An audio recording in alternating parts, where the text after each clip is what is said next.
Hello everyone, welcome to the channel. Today I'm going to be talking about getting over someone. Specifically, it's someone that you want to be with and for whatever reason this isn't possible, and that longing for them is causing you pain and suffering. And I'm going to explain it in a similar way to how myself and Andy have done countless times. It's not going to be as much of me telling you what to do. It's going to be me explaining how I personally found peace, how I personally dealt with my most impactful heartbreak that I've ever been through.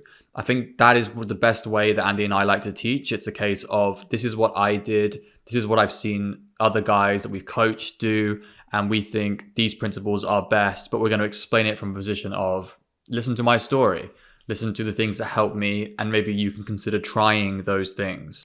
I really want to reach out to the guys who were essentially me 3 to 4 years ago at this point. I look back at the person I was and, there was a hopelessness. There was a desperation in me, a feeling of, I need to get over this person. Why am I not being able to get over this person? I would be, up late at night, unable to sleep because, I'm thinking of the person, and I wanted to get rid of,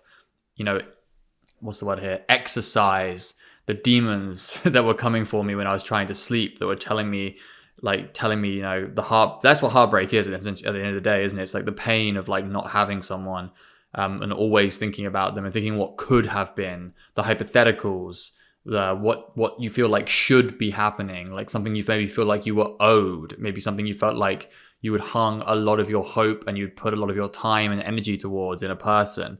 There was a lot of shaming. I think I hinted at it just a second ago when I was like, I feel like, why was I not able to get over this person? I would beat myself up. There would be a shame. It's like, why are you not strong enough to move on from someone who has impacted you in this way? Why are you not man enough to move on? Why do you have to put yourself through this pain? Can't you just get a grip?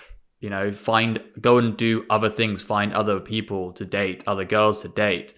And that's kind of the insidious part, isn't it? Because I did that.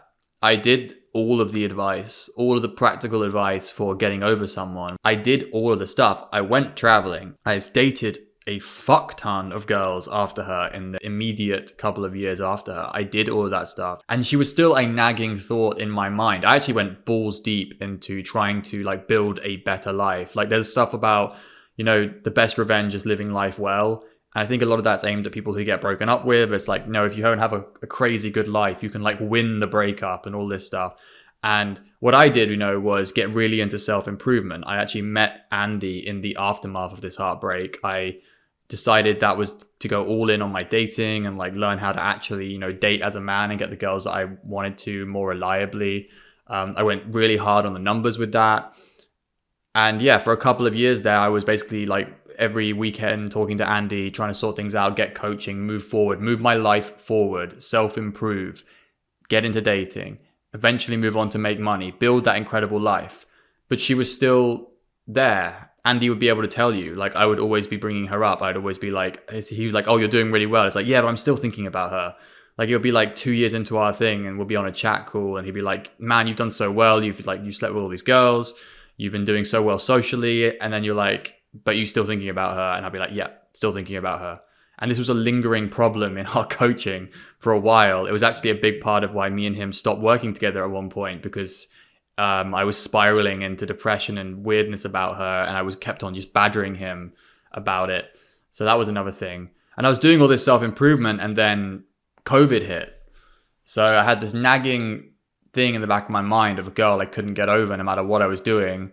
And the stuff I was trying to do, move my life forward, have different things going on, suddenly weren't available anymore. Now I was very much on my own, having to contend with my own thoughts, essentially in isolation. Yes, I was staying with family and stuff. There's a limit to what you can talk about with family. There's a limit to how much they can help. And I was still talking to Andy. But it was at this time that I started really doing the internal work. And this is when I started looking at, okay, I tried the practical advice. I tried the advice that I was told about. I tried the advice of moving on, the standard advice for moving on. Now we're going to have to look at this from another direction. And Andy was there, to help me with this. Andy was there in the darkest times of the COVID lockdowns, even when he was going through some bad shit on himself, he was still there for his clients. He was still there for me.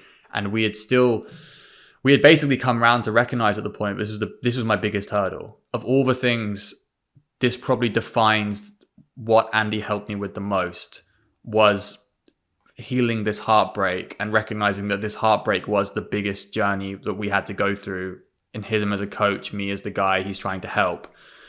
And I reached a point where moving on was possible. And the realization came when Andy said to me, hey, I understand that if I gave you a magical wish right now and you had the option of moving forward on your own or being with this girl, I know right now you would pick being with this girl. So can we just accept that on the table? Because I'd been fighting the idea that I even thought that. I had been fighting the idea that I wanted to be with her. I'd been fighting that as if no, I can't even accept that that's a thing in my mind, because if I accept that, then I lose. Then I can't move on. If I accept this idea that I do actually still want to be with her, I do want her back, then it wouldn't be something that I could contend with, because I've surrendered, I have conceded. But what I reached instead because of this, and it was very wise of Andy to just call a spade, say the situation as it was, and have me contend with that as reality, was I reached a statement that I now actually believe. And this is a statement that I think would help people, at least when it comes to heartbreaks they can't get over, exes they can't get over. I think I could really bring some peace to people. And the statement is, whether we end up together or whether we are no longer in each other's lives, either way, I shall be happy. That's the belief that I reached and found peace. That's the statement that I think could help other people. It's beautiful to me because it's a win-win. Whatever happens, I win in this situation, because the goal is to be happy. It recognizes what the true goal is. And there is an outcome independence from the thing you're going through, the heartbreak you're going through. You're going to be happy either way. It recognizes that you're actually aiming for happiness. You're not actually aiming to get over someone. Getting over someone is in itself not the goal. And that's really interesting, because I set that basically as the goal. The biggest goal, the entire goal of my self-improvement was originally set as, I want to get over this girl. I need to get over this girl. I should be getting over this girl. Everything I'm doing, it should be getting me over this person. I did notice a lot about the suffering that you go through when it comes to heartbreak and, making getting over someone your goal. I think it's important. That's why I love the statement that we reached here. That's why I think this is the best way forward. At least it was for me, because fundamentally this lets go of the need to get over someone. Andy and I are big on pointing out when people say, I need to do this, or I should be doing this. We always ask people, what do you want to do? Because the feeling of need, the feeling of should, is what causes a lot of suffering. It causes a lot of aggravation. It causes a lot, especially when you fail. If you go, say I went 6 or 7 nights in a row and I couldn't stop thinking about this girl and I couldn't get to sleep. Or the nights when I was trying to get to sleep and I would think about something else, and that would be drifting off to sleep, and then she's suddenly in my memories and thoughts again. And I would hate myself for it. I would beat myself up about it. Quite literally, my only goal post-heartbreak was getting over this girl. Even though I had lots of other little goals, they all aimed towards that being the ultimate goal. And what's beautiful about the statement is it sidesteps the path entirely. It is a pathway of less resistance. You can accept them back if you wanted to. You could have them back if it laid down and it came that way if you wanted to, because you have to accept the fact that your heart, even if your brain and your logical faculties are saying, fucking don't do this, you have to accept the fact that your heart still wants them. That's why the heartbreak is there. That's why the pain is there. That's why Andy's, if he offered me a magic wish thing was so powerful. It was the realization of, fighting this is the problem. Fighting what you naturally want, what your heart wants, emotionally what you want, because it's not logical, a lot of this stuff. What you want tends to not be super logical. It was really powerful as a realization because of how fundamental it was to everything I was doing. It was the underwriting, the underpinning of all of my actions in self-improvement. And so it's very, it's very confronting when someone points that out to you. It's like the beauty of Andy and why Andy's such a good coach. He pins down, like, he wants to know why you're doing things. He wants to know the reasons behind, like, what do you actually want? This is the only question he really asks when he has a client. It's like, what does this guy actually want? And he can ask you, but sometimes it just comes out from coaching. Like, repeat it over time, it will come out from coaching. And the other thing that Andy and I were big on is that, like, avoiding shaming. Shaming yourself is the main thing. Trying to avoid, there's so much in self-improvement of like, you're a pussy if you don't do this, you should want this. You're not a man if you don't want to do these things. And, when it comes to this kind of stuff, as like getting over a girl, like guys will like shame guys for having like one-itis. You see that a lot with like dating coaches, like, oh, these guys with one-itis, you like mock them for it.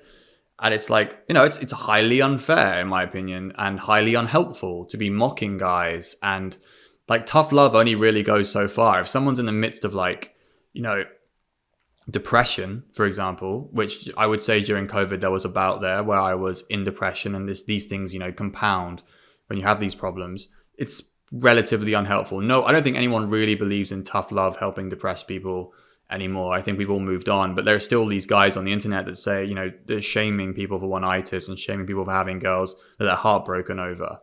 And to the end of the day, I met this girl when I was very young, and I think this happens to younger guys a lot more.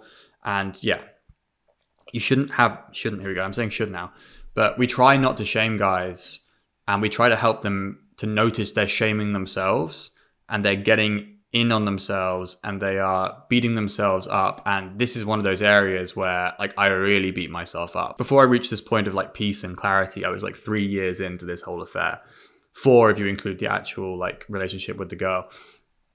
And yeah, the amount of times I beat myself up being like, you should be over this by now. You need to get over this. You won't be able to do anything in your life if you get over this. You won't be able to be happy if you don't move on from this girl. Why are you too mentally weak to move on from this girl? Why are other people stronger than you? Why have they all been able to move on? Why can't you?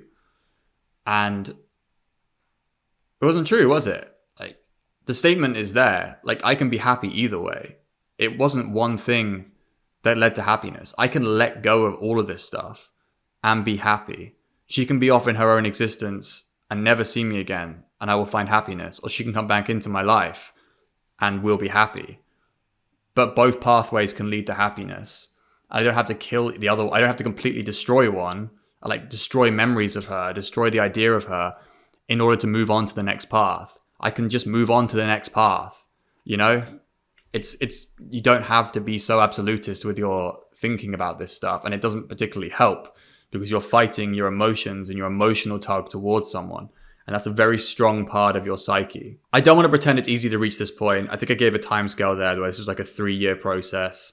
I only really felt like, to give you an idea, I've been making content for like 3 years now as well. So within this whole process, like about a year and a half ago, is when I finally reached a point of actual peace and actual, clarity on this. And, this idea of whatever happens, I will manage to make happiness. I know I will. I have the confidence in myself. A lot of that does come from building the confidence in myself. There is a degree of truth to the idea that self-improvement will help. It gives you pathways. I know how to date, thank God now. I know all this stuff about myself and the confidence in myself. So I'm not saying that stuff didn't help, but it was the internal work, the mental work, to some extent, dealing with my own psyche with this stuff, feeling the trauma of it. I'm going to use the word trauma here, and understanding myself and how my brain worked through this was hugely important too. It wasn't just the, going out and dating lots of girls. It wasn't just the self-improvement. It wasn't just the travel. It was, all that stuff. The practical advice, it all kind of helps, but I really value the mental work and the lessons that Andy gave me along the way here. I'm very grateful to the COVID lockdowns, incredibly, because they forced me to confront those lingering feelings. So I guess the practical advice is get locked up in isolation during a global pandemic. No, not really. I would say there's some practical advice you can do. Like, I wouldn't dissuade guys from doing the stuff that gets advised. Things like, the basic stuff like breaking off contact, focusing on your other dating prospects, self-improvement. Every breakup story leads to a guy building a crazy gym physique, doesn't it? All this stuff is good. For girls too, go and build a crazy gym physique when a guy breaks up with you. Get fucking hot. Letting go really helped. I think a lot of the realizations that, fueled what me and Andy arrived at with the wisdom here and the ideas here was from the book Letting Go, which we've recommended countless times. Just generally, that taught me about like mourning for losing things as well. Like the ability to let go and become outcome independent. Like you go through a process of mourning before things go wrong. So like you mourn the idea of losing someone before it actually happens.